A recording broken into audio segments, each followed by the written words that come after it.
without the mic, or do you like the mic? Mike. Mic, okay. The two broad categories of shot are objective shots, which are storytelling shots. Those are like the director's eye view, God's eye view. They're not the eye view of a creature. They're distinctly different than that. And then there are point of view shots, which is the eye view of some entity, you know, a creature, a person, whatever, right? In no case did I like handheld versions of those shots.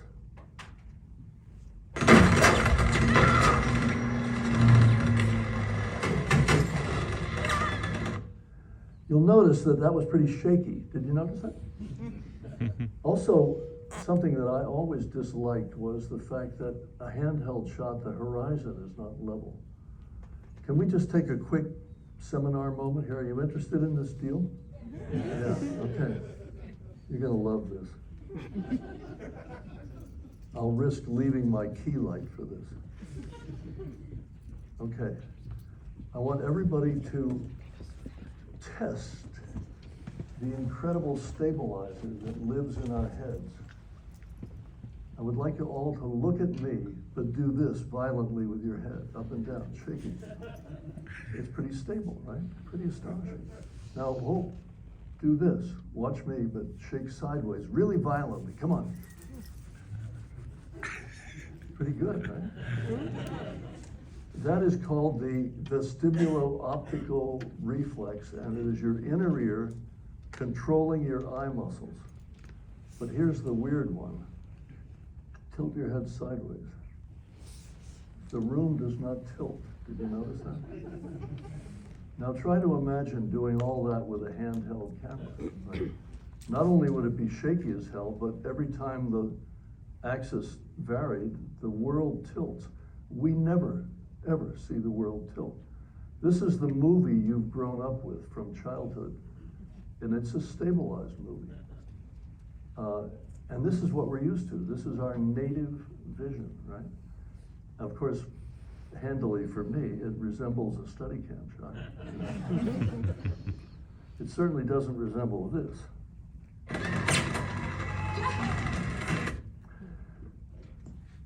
So here is an objective shot. My first day's work on The Shining. It's stable, it's level. It's not the point of view of anything. Hi, I've got an appointment with Miss... There are some rules. If you want to be invisible as a camera and concentrate on the action, move with the actors and stop with the actors with the same energy they have. Mr. Allman, my name's Jack Torrance. His office is the first door on the left. Thank you. Move with the actors. Change it up, don't always the same shot. This one almost becomes a point of view in a few seconds when he stops to look into Ullman's office. Stop with the actor. Mr. Allman? Yes? I'm Jack Torrance. Move Well, with the come on actor, in, Jack. etc. Very nice to meet you. This is a point of view shot. This is the point of view of the Terminator. And I love this point of view shot. It's very witty and fun and so well executed. And I learned a lot by the time I got to this shot about how I didn't shoot this, by the way, but by that era, I knew how to do point of view. And this one is very well done. And what you shoot is not what the person exactly sees. You shoot what they're interested in, and you shoot their attitude. Because if you shot what the Terminator actually sees, you would have a shot that was like this. Yes, we do that every time we walk, but do you ever recall seeing yourself go up and down? No, not in your whole life. Nor do we see ourselves do this. In our minds, when we walk, it's a perfectly level shot. We do not see our steps. I can't account for that. But particularly look at how the governor actually walks compared to this point of view. We are seeing what he's interested in.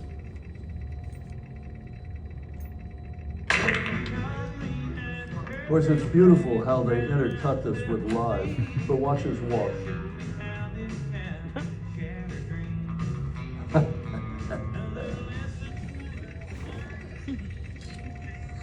The shot is level, stable.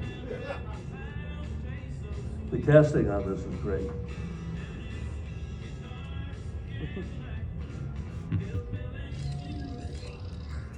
And I love all those digital things.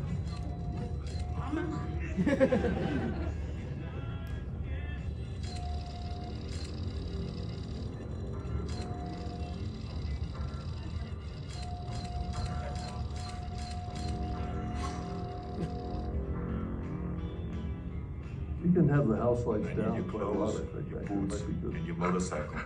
I have my key lights, yeah.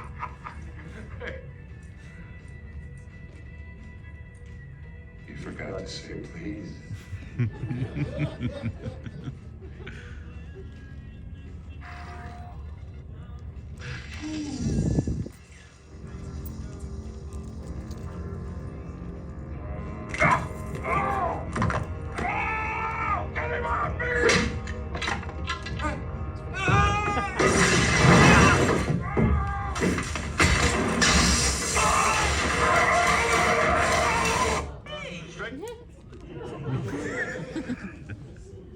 This is another one, point of view, hands in the shot, all sorts of business, right? Back, straight back. Guys, gotta be kidding. Let's get it over with. Let's not rush into this. Let's rush into this. Wait, save the Molson Gold. It's for later. It's a bribe. Oh, it's an incentive. I want 50% up front. Steinway? Ah, no German beer. I got Molson Gold. You got any strong neighbors? Want a beer? Howdy. Want some help? Sure. This is great. Molson, make it golden for me and my friends. I think we're moving in the wrong direction here. I can live right here. Straight back. What we were interested in here is something called a saccade. A saccade is what you do 1,000 times a day when you go like this, right? Often it's a neck movement and an eye movement. Your eyes dart from one side to the other. And you'll notice we do that with great precision. Your gaze just lands, bang, wonderful operating, right? So we thought we would do a commercial to try and do that trick. And here's how it turned out. Straight back. Guys, gotta be kidding. Let's get it over with. Let's not rush into this. Let's rush into this. Wait, save the Molson Gold. It's for later. It's a bribe. Oh, it's an incentive. I want 50% up front. Steinway? Ah, no German beer. I got Molson Gold. You got any strong neighbors? Want a beer? Howdy. Want some help? Sure. This is great. Molson, make it golden for me and my friends. I think we're moving in the wrong direction here. I can live right here. That was well executed. But I kind of learned the hard way. I was hired to shoot the opening point of view in Blowout. I didn't execute parts of it very well. When I look at it again, the thing that torments me is that the monster is way, way too visible to the girls. You know, he's not hiding. You know, we have this other reflex where anything that moves off to the side, your head darts toward it, right? I learned to conceal myself much better, to have a tiny bit of the lens sticking out. But I was a bit unwary here, and it almost spoils it for me to see that any one of those girls could have seen this guy. They would see it. Better take care of it. I can't study this disco. Not a chance they wouldn't see it. Oh, I admit it's a cheap horror film. So boring.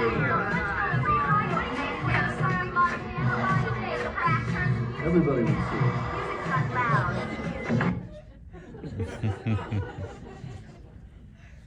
Well, I did get better at that. This is my high water mark for point of views, impersonating a giant, super capable wolf in the amazing film Wolfen. Have you guys ever played that here? Have you played it? I'll tell you what, that would be, you play it, I'll come back, because that's an amazing film. And this is again, in the wonderful analog era. I never shot a digital movie, and I never worked a green screen set in 100 films that came right after me. So the wolf point of view was executed with old-fashioned opticals and solarizing the negative and all sorts of tricks. And boy, oh boy, could you do a wolf point of view today with CGI. But this is what we had, and this is yours truly in so-called low mode, impersonating a wolf about to kill a couple of people.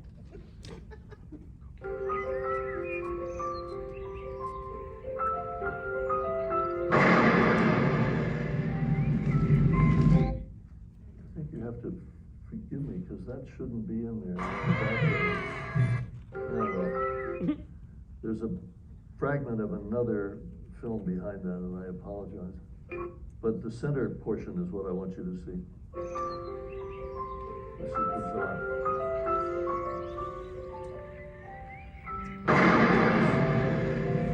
Wolf point of view.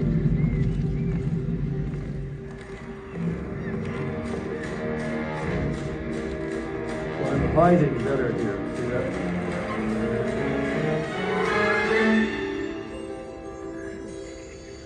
Guy's completely unaware.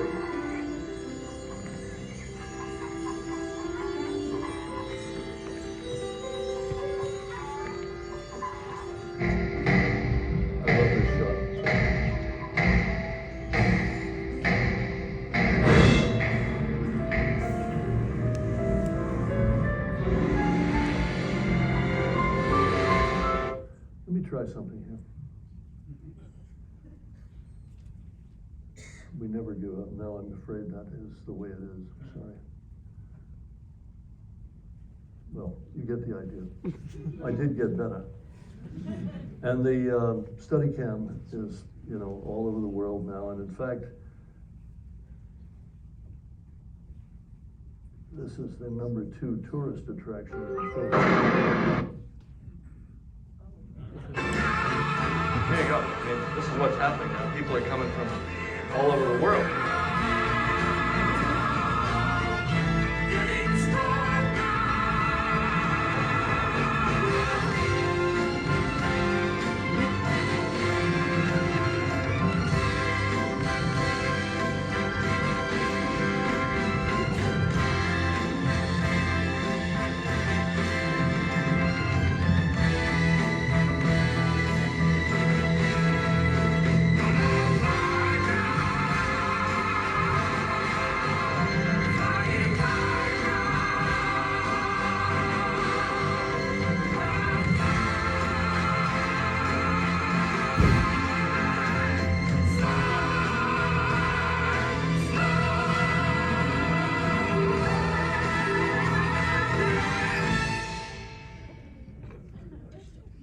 Okay, we can have the house lights on.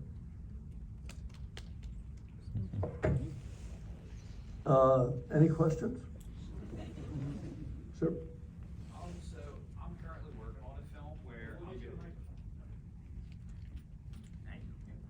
So I'm currently working on a film where I'm gonna need to use a lot of STEADICAM work, and I was just curious, in the films you've worked on, what are a lot of the frequencies? Thank you.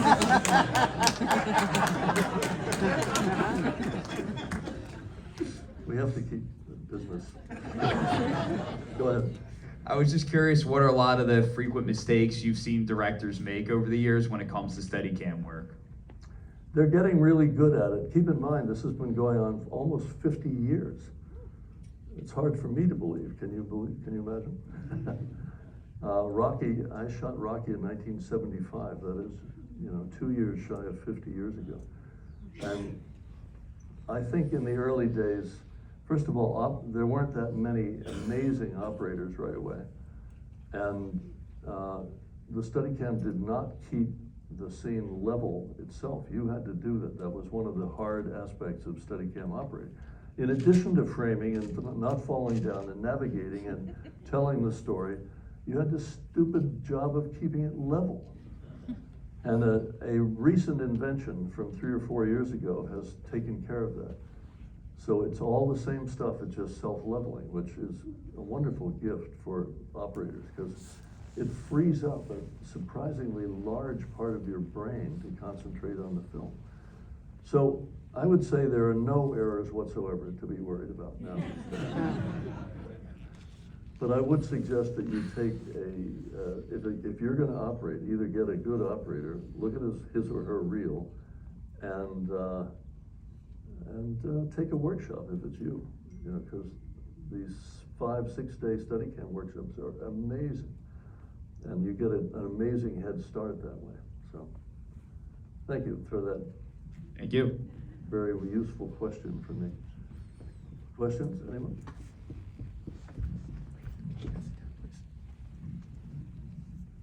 Hi, I actually listened to a podcast about you a while ago.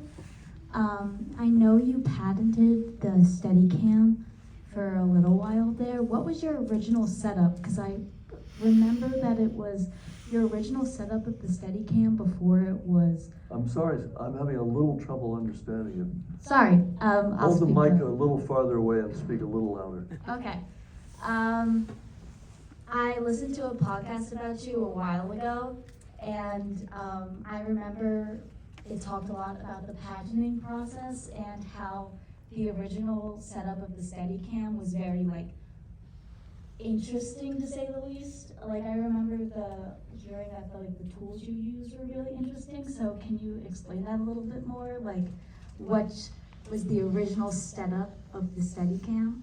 Because I remember it being really interesting. The original STEADICAM actually, believe it or not, was almost functionally identical to the present one. It had a combination of 4 things, and if you did those 4 things then or now, that's what made it work. The reason it was exotic was combinations are difficult, and combination of 4 is tough for somebody to think of, so it drove me nuts thinking of it. But actually it's remarkably similar to the way it is now. The monitors are better, they're in color. We had a little super bright green screen that was in anamorphic or in widescreen. The image literally was that tall and it was about that wide. And some in this room have actually used those machines. And boy, was it hard to frame with a tiny little green Band-Aid of a picture, So a lot of prayer was involved in the act of shooting. But now the monitors are great. This new invention keeps it level, and life is sweet. It's actually an astonishing machine. Now the arms are better, and so on and so on. Questions, sir, ma'am? Hey, I am curious. I know you've worked with a lot of different directors. Is there a director that you've worked with that you felt really grateful, or is there a particular director you've worked with that you felt like you learned a significant amount from? Stanley Kubrick. And oddly enough, there's a new book about the shooting, the behind the scenes of The Shining. It's written by a man who was a mad aficionado of The Shining, who was an Oscar-winning director for Pixar, named Lee Unkrich, and another chap, he and another writer are about to release this book with Taschen, the publisher. The bad news is it's $1,500. It's 3 huge volumes. But they just sent me the PDFs for it. It is astonishing. I mean, I thought I had a lot of photos from that shoot, and there are hundreds that I've never seen. So what you should do is buy one, read the hell out of it, and then send it back and just say, no. Question? Sir? Yeah, Hammer. Oh. A couple quick questions, Garrett. In regard to working with Kubrick on The Shining, I heard that he could be a bit of a bear, and I know that he earlier in his career actually was a photographer. Would that ever, I guess that could be a bit of an asset, but would it ever be a bit of a challenge? And what would you regard as the work you're most proudest of? And I'm sure there's some projects you had to pass up for one reason or other. I seem to recall having read somewhere that Alan Parker wanted you to shoot footage for Birdie, but that never happened. It actually did happen. I shot Skycam for Birdie. I did something stupid and left for a vacation in Australia while that shoot was going on, and he was quite cruel to my crew and made them set it up in the rain and so on, and then he made them fly it 3 inches over the ground, and the cranes that were holding it up sank about 4 inches. And so my very expensive Panavision camera impersonated a shovel at 25 miles an hour. So that was fraught with difficulty. But that was a two-part question. You're challenging me a lot. The opening part was Kubrick? Yeah, No. yeah. I mean, given that he had. Oh, no, that part was fine. That was my master class. I loved doing all those takes. He liked lots of takes, and that suited me fine because you would do a 3-minute shot, and then you would have a 3-minute playback, and then you would have a 3-minute argument with Stanley. So I worked 1/3 of the time. I could have done it forever. You know? Let me ask you something. Who needs to get out of here in a hurry? Because I want to pace myself here. Hands, anybody that has to leave? Good Lord. Okay, do your worst. Okay, so what was the second part of that question? Tell me again. Yeah, which of your works would you say that you would regard that as your most significant accomplishment? I mean, your... Not quite, actually. I mean, it was great, but my favorite job ever was an opera shot on video in Paris in 2000, film style, by Vittorio Storaro, the great director of photography, and Zubin Mehta conducting, and the most magical singers you could possibly imagine. A Siberian soprano named Iteri Gvadzova, who I just half fell in love with, and who was the most lovely, wonderful creature you can imagine. And I shot the entire last act as one nonstop take.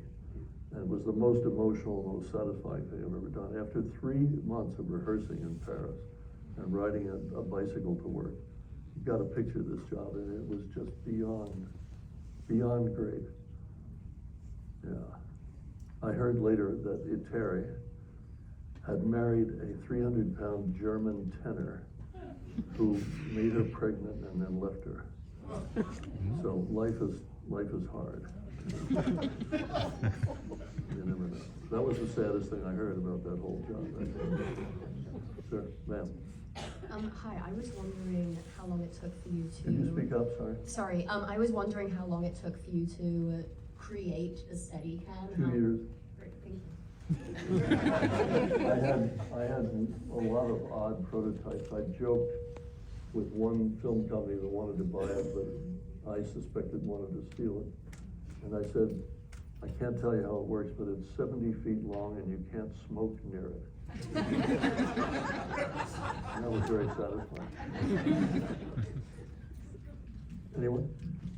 I am extremely low tech. I don't mind being so, but this was very interesting. But here's my question. Many times, anything that is new, we assume that it's always going to last, and it doesn't.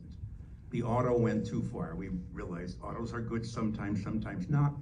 Vinyl's back, at least to some extent, when some would have thought that could never happen. What among the things going on now in your area you think might not have a future? Might not have what? A future. We might turn it back, like 3D didn't go anywhere. So just You're right, like that's a good question.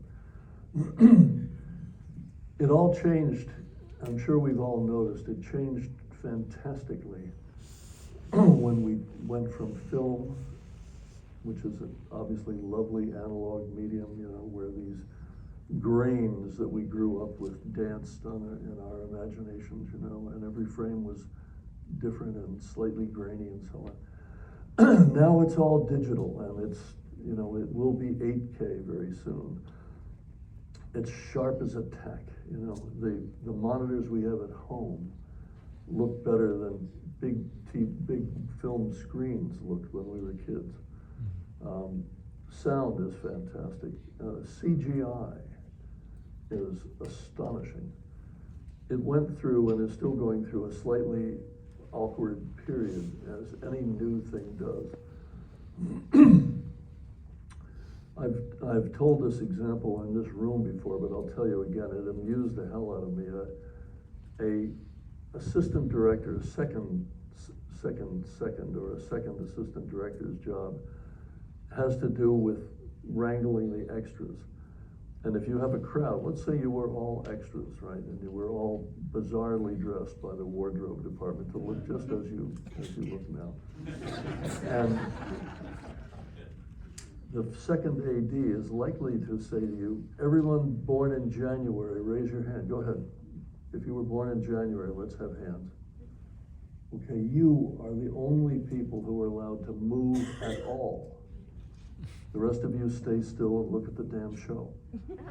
Why? Because an actual audience is 9/10 static, and it's only a few people that move. But extras all want to be seen, and therefore extras are furiously doing business and speaking to their partners and rolling a joint and, eating. Well, the digital crowds in Titanic and things like that needed a digital second assistant, because if you look closely at Gladiator or Titanic, they're seething with business because the little weenies of the ones and zeros couldn't bear to have their digital crowd just sitting there. So what will change is all of that will get better, and guess what other locomotive is roaring down the tracks at us right now? AI. You'll never know whether an actor is real, whether a screenplay was written by a computer, or whether the whole film was, digitally made. We're headed for an astonishing era, which incidentally is one of the reasons I love sitting in an actual theater and watching a film like this, because there's the old movie business, there's the old Philly, there are the old cars, all that stuff that I grew up with, and I just love the hell out of it. I'm not so sure about this brave new world that we're headed for. We all better just buckle up, because it's going to be really interesting. Question? Yeah, did you have any, initially when you were deploying the STEADICAM, were there any filmmakers that had hesitations or misgivings, and how did you have to work to overcome that? It was the bold people that went for it right away. Kubrick, obviously, John Avildsen, who feared nothing. Conrad Hall, the great DP, hired me for Marathon Man, and Haskell Wexler for his film with Hal Ashby called Bound for Glory. That was my first shot. The ones that didn't, the non-bold just sat it out for a while, and watched, as is everywhere in life. The bold press on, and the timid wait a little bit, and then they catch up, As of now, it's pretty almost cut and dried, It doesn't mean that it's got any less interesting to me, and I'll tell you why, because the STEADICAM is not a machine or a stabilizer where you push a button and it's stable. Without a gifted human, it's a piece of inert junk, it's like a violin. It doesn't do a thing without a gifted player, And therefore, somebody who's good at it is actually, in almost every case, forging new ground, playing this instrument. And most of the work is pretty interesting and differentiated from other work. So I'm really pleased about that. If it was a black box that made everything stable, it would have been a bore, But this is just a machine that works with humans. And therefore, the better the human, the better it is. And a gifted human could be airlifted into the jungle and given a piece of locally made junk and still shoot a good shot. You know how I know this? I taught a workshop in Moscow, and it turns out that Federal Express was at that time entirely corrupt. Right? And you had to bribe everybody in the Moscow office of Federal Express. So all the equipment that we sent there didn't arrive by the Monday start of the workshop.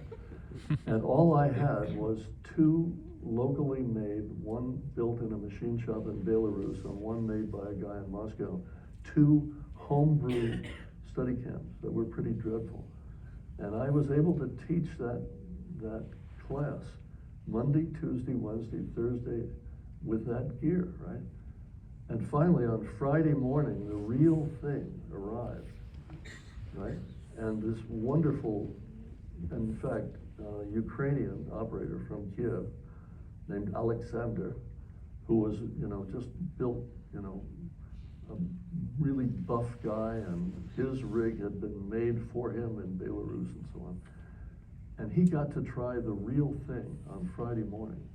And he said a word that made me think maybe he does know some English, because he said, "Fuck." It's just so gratifying, But it does, it does kind of illustrate that instrument aspect. Questions, anyone? Now's your chance. Yes, hi, Garrett. Sorry. Security? I worked on Blowout, as you know. This is Damon Sinclair, my dear old friend, producer, filmmaker. I want to tell you all, I watched the Eagles game last week. I don't normally watch football, but the SkyCam is what made it fascinating to me. And Garrett is the person that brought you the SkyCam, the camera that flies in the air. And that's amazing. He also brought you various kinds of devices at the Olympics, the dive cam, and lots of underwater cameras that film the security. Anyway, it needs to be heard, but anyway, so I just... what was your job on Blowout? I was a sort of a non-union second assistant director. My job... Did you control those crowds at the Pennsylvania? Right. That was, again, one of the problems with the film was that it was supposed to be summertime, and then we cut to the next shot, snow's coming down. So, anyway, but it was a nice film to work on. And I also was yelled at by Alan Parker. Alan Parker? Parker, yeah, for Bird Out. On Birdie. Birdie, yeah. So, anyway, you were in Australia or someplace, and I tried to get you on the phone, but you yelled at me instead. Anyway. That was another thing that was great about that era. When you were away, you were away. True. Nobody could call you. Nobody could interrupt your vacation. They couldn't get to you. It was fantastic. Anyway, thank you. Thank you. Thank you, Damon. Damon was wrangling that crowd that Travolta had to push his way through. There was Steadicam on that film all throughout it after I left. And the reason that I left was I was playing basketball with one of the only other people that I had taught Steadicam, and I came down from a layup on his head and sprained my ankle so badly I was in a cast for 6 months. So Dan Lerner, I've never actually been suspicious about this, but it's Dan Lerner did all my jobs for the next several months, including a very capable job on Blowout. And this is the first time that I've actually sat in a theater and watched his work, and it's good. It was very good. Questions? From a real human, though, this time. Not a professional. Yes, sir. So my favorite actor is Robert De Niro. And since you worked with him, I guess, King of Comedy and Casino. So I was wondering if you could speak at all to his presence on the set. Did I what? If you could speak to his presence on the set. De Niro, in my experience, was very quiet on set. He didn't like attention paid to him. He had almost no presence on set. He came, did the job, went away. And also, he liked to stay in character. So on King of Comedy, he was pretty inaccessible as whatever that guy's name was. Pumpkin, what was it? Rupert Pumpkin. Yeah. We did some fun stuff on that film, actually. Question, sir? Just go back to the first the first setup that you did, was there a follow focus system, or did you have to run focus yourself? How did that device work? That's a good question. Early on, I wasn't able to shoot the night stuff on Bound for Glory, because if you put a hand on the lens, it would shake it, right?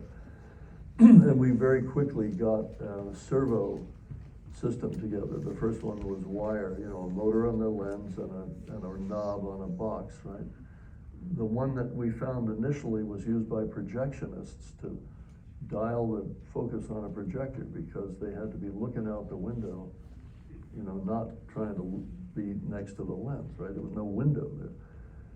And then we had a wireless one.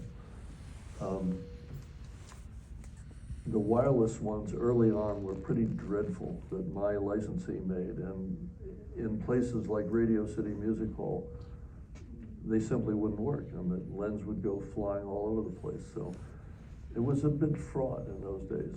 That's another area where today's gear is astonishing. Not only is there wonderful focus systems, but there's also sonar gadgets that go on the lens that, tell the assistant exactly the distance to an actor and so on. This focus pulling is another high art in the movie business. In the old days, even more so, because they had to, run a tape out when they could, and then it was just by eye, as the guy becomes galloping toward you on the horse at 500 millimeter, you're a lot of adrenaline involved in that job. Anyone? Hello. Also, hi to Damon Sinclair. You probably don't remember me, but you gave me my first job filming or anything back when I was 15. You also stole my question about the Olympics. My next question, though, is you were talking about the human connection that is balancing and the eye shot. Do you think, with the growing presence of technology, something like the human balance will be lost or changed? I don't think we're going to lose that, because there's no incentive for us to lose that, that stabilizer trick. And if you think about it, why did this develop in the evolutionary sense? Why do we have this? Why is it that, when we run, it doesn't look like handheld?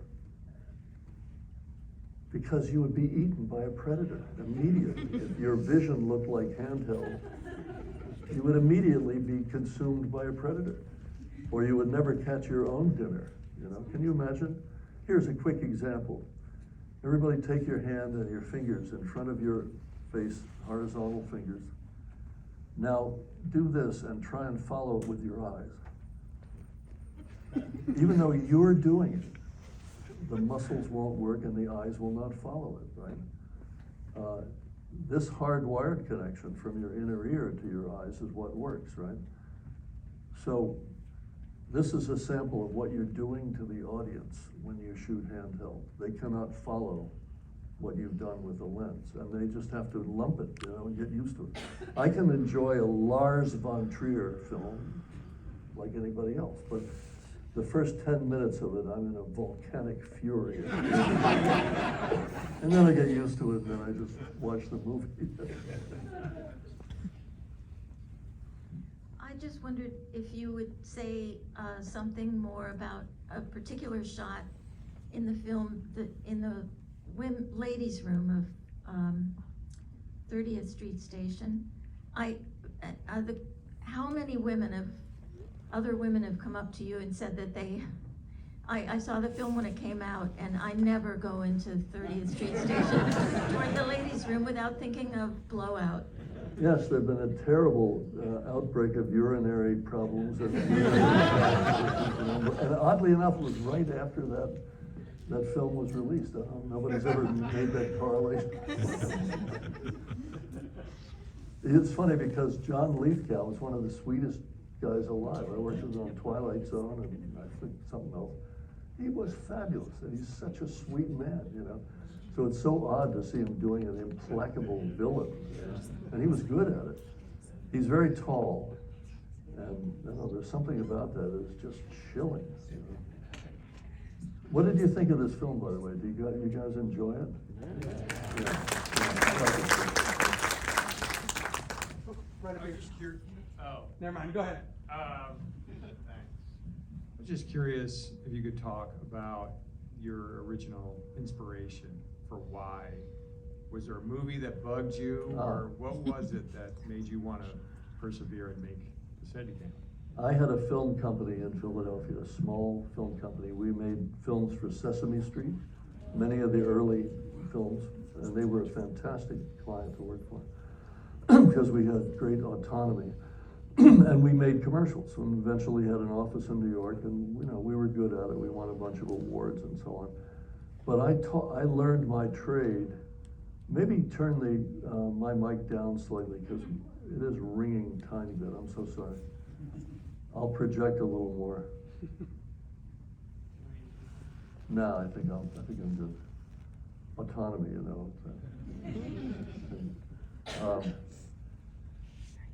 I learned my trade in the Philadelphia Free Library because it never occurred to me to go to film school. So I read 30 shelf feet of books, sitting in the atrium with the winos, the yellow-fingered winos who were in there to smoke and doze all day. You could smoke in the library. You could smoke in the operating room. You could smoke everywhere. And so I learned to be a 1940s filmmaker because all the books were out of date. So it's true, I thought I needed a studio. I had a barn. I made a studio in a barn with a plaster cyclorama and so on. And I bought an 800-pound dolly called the Fearless Panorama Dolly because I wanted my shots to be smooth.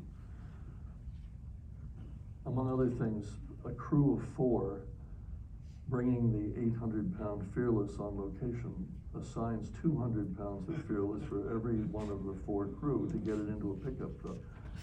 And then my studio floor wasn't all that level. It was an old barn, and so I laid 2 layers of plywood over it, but as I did a dolly shot over it, we had to have a 3rd person riding on the dolly, leveling it in 2 directions with the knobs. It was just so absurd that I was really motivated to try and disconnect the camera from the person. And I went after it,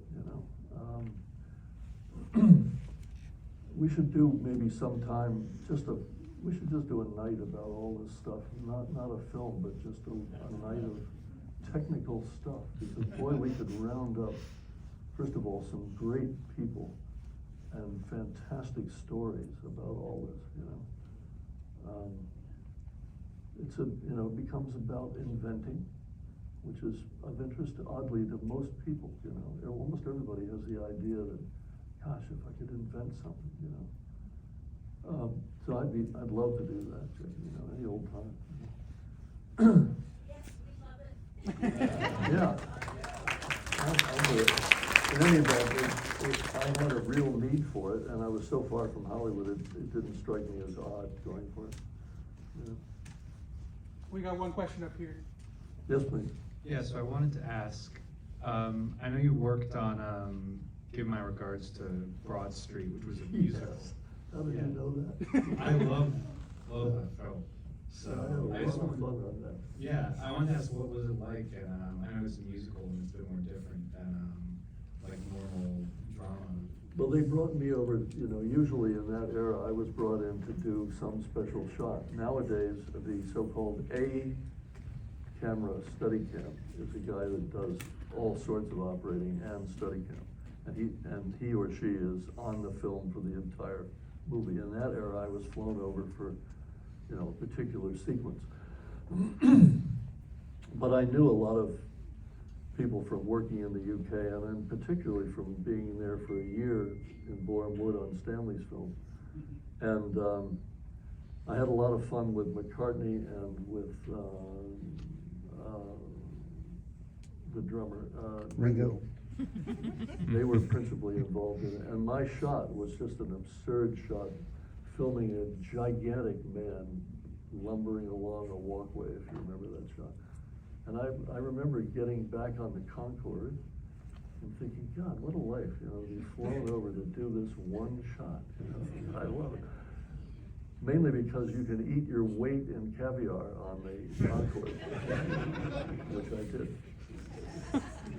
My deal with Stanley the last 6 months involved me going weekly back and forth on the Concorde, 26 flights. Now that, I have never added up how much caviar that is. But the sturgeon population, no, I can't. Good question. Give my regards to Broad Street. Next you're gonna ask me about Let's Spend the Night Together. Anybody know that film? Rolling Stones. Al Ashby. See, the thing about this, and I feel for my colleagues in the present day, because it has, I have to think, become a little more cut and dried as a job, you know, it's a job. There's Steadicam operators for, you know, Good Morning America and CBS Saturday, and, you know, every possible variety of show has Steadicam. But in the old days, it was somewhat exotic, and I feel very privileged to have been involved in that. Believe it or not, I had a point when I launched on that thing, and I'll think of it. Any questions? I would just first like to say thank you for being here. Ever since I was a kid and watching movies as a fan, I always found the Steadicam to be incredibly distinctive visually, and because of this talk tonight, now I know why, because you're talking about the human connection and how our eyes work and everything. I'd also like to thank you for vindicating my friend here who really hates handheld in all of its forms, and so do I, so thank you also for that. Which friend are you referring to? This gentleman here, another, yes. You know, it's funny, go ahead, sorry, I didn't mean to interrupt. No, please, Wonderful I'm not going to statement. interrupt a thought if you're going to share one. Thank you very much. You know, the handheld is thought to be useful for action sequences. You know, if it's a fight, shoot it handheld. No, that is not true. In fact, that first clip that I showed you is from Children of Men, which is a wonderful film, but the operator is a great Steadicam operator, and for some reason, the director, Alfonso Cuarón, insisted that it be handheld. And that is, I think, left over from the idea that, oh, it's a fight, it should be shaky. Hang on. If you're going to be mugged somewhere, next time in fact that you're mugged, pay a little attention to what it looks like to your eyes. You know? Because it doesn't look handheld. And that might be a consolation to you as you hit the turf, you know. No, he's right. This doesn't look handheld. No, what it looks like is, it looks like what our eyes try to do, which is they try to get you information you need. So if you're pummeled, you lose that shot and the eyes give you a still over here, and you're pummeled and you get a still here and a still and a still. And your eyes try to tie that together. And the only scene that I've found, and I'm sure you've seen it, right, Damon, in one of these talks, I did finally find a shot that is very close to what I think it should be. And it actually is the tail end of Titanic.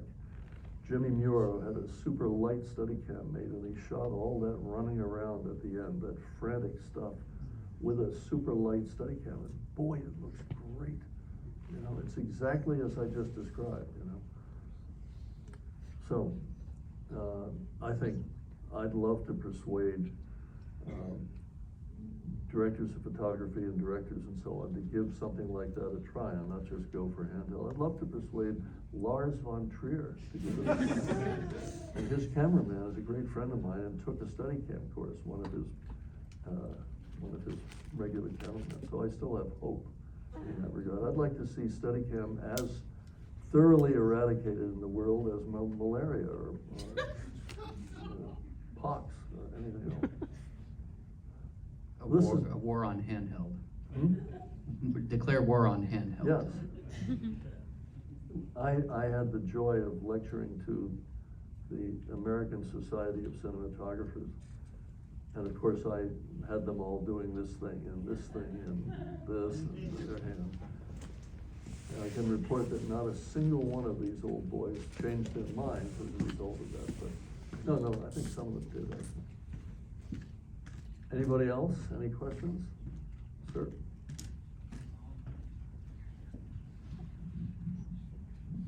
First off, I just want you to know that I've always hated handheld. You're my man. We're getting movement going here. But I was curious, what are the differences from your experiences working with Stanley Kubrick compared to Martin Scorsese or John Avildsen? Well, you could almost not name three different, more wildly different styles. I've been poring over this Kubrick book and reminding myself of, things about him. His meticulous preparation, a very intellectual process for him. He and Diane, who co-wrote the script, just talked for a month before they wrote a thing and thoroughly analyzed Stephen King's work and on and on and on. Scorsese is more of a mainstream guy. He's just really good at this and is really experienced. But he wants a big crew and get it done in a hurry. Stanley wants a small crew and take his time. And the reason he wants the time is to thoroughly explore everything that he might turn up within this set with these actors. And he had on The Shining, every emotion of every scene of every actor from hysteria to apathy, And he did 148 takes of Scatman talking to the little boy, 7-minute shot, 148 times. I made off with the short ends, so I know that, which is great. The short ends were 300-foot segments left over after each of those 1,000-foot nights, which he didn't want. And then there's Avildsen, who is just a great, the king of the underdogs. There's a great documentary about John and his work, and that boy he's just more of a gutsy, seat of the pants guy, and he'll go,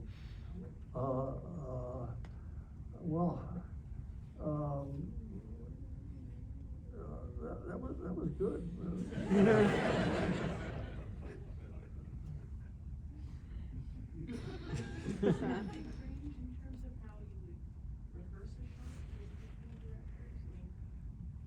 Some lately, is there a range of the way directors rehearse? Yes, almost as wide as human behavior. Stanley pre-lit everything, tested everything, and then just shot everything. We are told shoot the rehearsal, and there was a bit of that, And that I like that actually because the pressure's really off of you because you can say, hey, it's the first time I've seen it.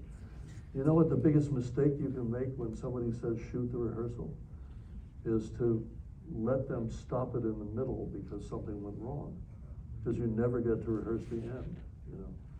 So I would always say, look, that's fine, I'll shoot the rehearsal, but if something goes wrong, let's continue right to the end because we'll learn something. Good question. Well, thank you all extremely. I've had a lot of fun.